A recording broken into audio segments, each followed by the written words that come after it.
امام جعفر صادق علیہ السلام اس امت کی عظیم ہستی اور بے شمار علوم کے سمندر ہیں۔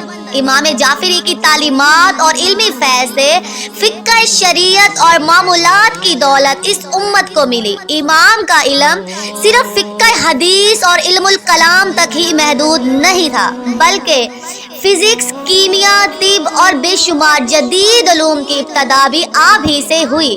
جعفر صادق صرف امام عرب ہی نہیں بلکہ مغربی دنیا اور یورپی ممالک نے بھی آپ کے علم کو تسلیم کیا۔ آج دنیا جس سائنس اور ٹیکنالوجی کی بنیاد پر خلاؤں کو تسخیر کر رہی ہے، اس کی بنیاد نبی کریم صلی اللہ علیہ وسلم کے اسی فرزند نے دنیا کے سامنے لایا تھا۔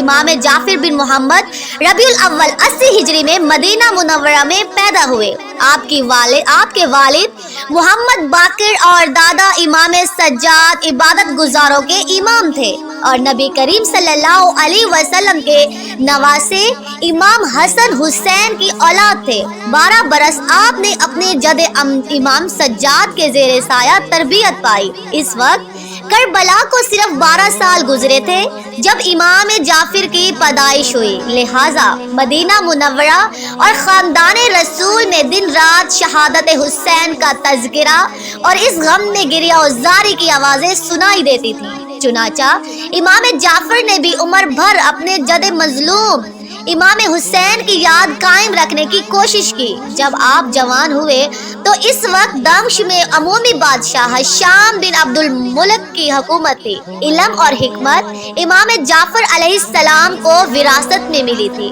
آپ آل محمد کے چشم و چراغ تھے۔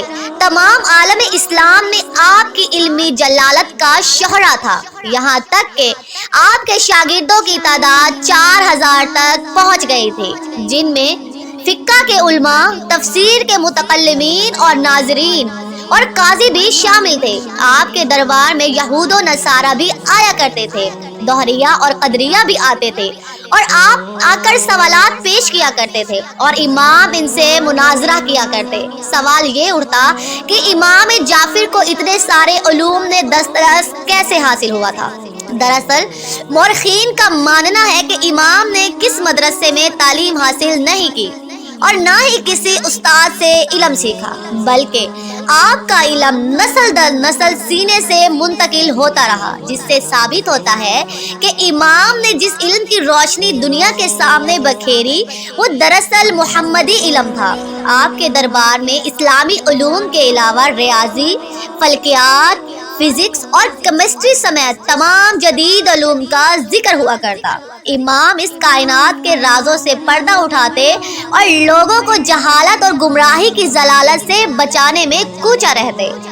امام ابن حجر لکھتے ہیں کہ لوگوں نے امام جعفر سے بہت سے علوم سیکھے ہیں۔ یہ علوم مدینہ آنے والے زائرین اور حجاج کے ذریعے ساری دنیا میں پھیل گئے اور ساری دنیا میں جعفر صادق کے علم کا ڈنکا بجنے لگا۔ مشہور عالم دین میر علی بندی لکھتے ہیں کہ اس زمانے میں علم کی جستجو کا شوق لوگوں میں تیزی سے ہو رہا تھا۔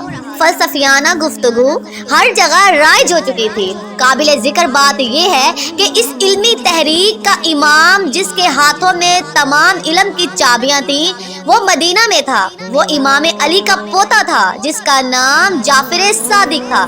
وہ اس دور کا مفکر اور محقق تھا اور ہر علوم پر مہارت رکھتا تھا۔ اہل سنت کے دور بڑے امام ابو حنیفہ اور امام مالک نے کئی سال امام جعفر کی خدمت میں گزاری اور آپ سے علم حاصل کیا، جس سے فقہ کی 2 بڑی مکتب کی بنیاد پڑی۔ اس ترقی یافتہ دنیا میں ہوا میں اڑتے جہاز، خلا میں منڈلاتے سفینوں سے لے کر سمندر میں تیرتی کشتیاں، جگمگاتے شہر کی روشنیاں، مشینیں اور دوائیاں، غرض ہر چیز علم کیمیا کی دین ہے۔ اس علم کیمیا کی بنیاد امام جعفر علیہ السلام کے شاگرد خاص جابر بن حیان طرطوسی نے رکھی تھی، جنہیں کیمسٹری کے لقب سے نوازا جاتا ہے۔ جابر بن فادر آف حیان نے قریب 500 کتابیں صرف علم کیمیا پر لکھی، جنہیں آج بھی یورپ کے یونیورسٹیوں میں پڑھایا جاتا ہے۔ اسی طرح مشہور ہے کہ برطانیہ کا سائنسدان جوزف بریسلیٹی نے سب سے پہلے آکسیجن کا انکشاف کیا تھا، جبکہ اس سے 1000 سال پہلے اس حقیقت سے سب سے پہلے امام جعفر نے پردہ اٹھایا اور بتایا تھا کہ ہوا عنصر بصیرت نہیں بلکہ مختلف عناصر کا مرکب ہے، جس میں سے بعض اجزاء ہر زندہ موجود ہے، سانس لینے میں مدد کرتی ہے۔ انعکاس سے نور یعنی ریفلیکشن آف لائٹ کے متعلق بھی سب سے پہلے امام جعفر نے فلسفہ پیش کیا تھا۔ ریفلیکشن آف لائٹس کے متعلق امام کے نظریات کتابوں میں موجود ہیں۔ بعد میں صلیبی جنگوں کے دوران یہ نظریات یورپ پہنچے اور 11ویں صدی میں روجر بینکن نے اس پر بہت تحقیق کی اور ٹیلیسکوپ کی ایجاد کر ڈالی۔ امام نے حشام بالخزاف سے مناظرے کے دوران یہ فرمایا تھا کہ زمین گول ہے جو اپنے گرد چکر لگاتی ہے اور دن اور رات اسی حرکت کے سبب ہوتا ہے، نہ کہ سورج کے۔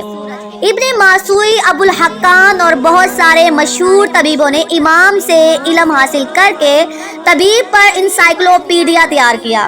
شوال 148 ہجری کو منصور عباسی خلیفہ کے دور میں جب ملکیت پر ہر طرف ظلم و بربریت مچا رکھی تھی اور کلمہ حق کا کہنا مشکل ہو گیا تھا، اس فتنے کے دور میں امام جعفر نے باطل کے آگے سر جھکانے سے انکار کر دیا، جس کے نتیجے میں آپ کو شہید کر دیا گیا۔ آج آپ کی قبر مبارک البقیع قبرستان میں سیدہ فاطمہ اور امام حسن زین العابدین اور امام باقر کے پہلو میں واقع ہے۔ اسٹراسبرگ یونیورسٹیز میں 25 مغربی محققین نے امام جعفر علیہ السلام کی ایلومینیا سائنسی خدمات پر ایک مکالمہ مرتب کیا جو سپرمین ان اسلام کے عنوان کے تحت شائع ہوا۔ اس مکالمے میں ان دریافتوں کا احاطہ کیا گیا ہے جن کی بنیاد امام کے ارشادات اور اقوال سے ملے۔ امام جعفر علیہ السلام کی سیرت ہمیں یہ سکھاتی ہے کہ علم سے مراد صرف علم دین نہیں بلکہ وہ سارے علوم ہیں جن کا تعلق انسانی اور معاشرتی ترقی سے ہو، خواہ وہ فزکس، کیمسٹری، بایولوجی یا میتھمیٹکس ہو۔ علم کے احاطے میں آتا ہے جس کی ابتدا